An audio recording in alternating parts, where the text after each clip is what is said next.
What is happening, everybody? This is Dave Croft. I am a production music composer and a professor of music composition, here to answer your questions about library and production music. Today's question comes from Josh, and he asks, do you submit all of your music under your own personal name, or do you use pseudonyms to submit to different libraries? As I've heard, this can be a useful way to experiment with different genres across libraries. My concern for using one name for everything is that if I was to experiment with different genres for different libraries, does this have potential to cause more confusion?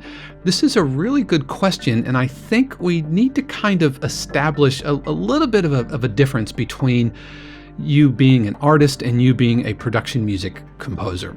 In the artist world, if you're putting things out on Spotify or releasing, let's say you're an ambient producer, but you want to experiment with country, or you want to release like a ukulele album or something like that, then you can confuse your audience. You can confuse your audience as far as, what lane you're in. And so they might follow you on Spotify because they really like your EDM synth pop.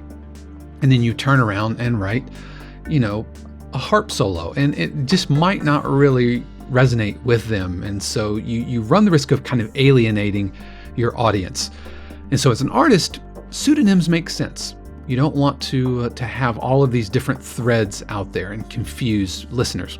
In the production music world, I don't think it's nearly as important, because publishers and libraries and music supervisors, they're all used to composers being talented in many different genres. So I don't think that a library would see a name and necessarily associate it with a specific genre. Now, they might think, hey, Josh is really good at dramedy cues. And so when I'm looking through the list and I see Josh's name and I'm looking for a dramedy cue, I know he's good at them. And so, I might be a little more apt to listen. However, I don't think libraries are treating their composers in that artist way, in that thinking they only do that one thing. So I would say they're very used to it, not to mention, tracking royalties and communication with the libraries and with the publishers. I think that could get kind of messy. So I say,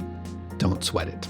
So thank you so much, Josh, for the question. I really, really do appreciate that. If you have a question about production or library music or the compositional process, you can reach out to me at 52cues.com.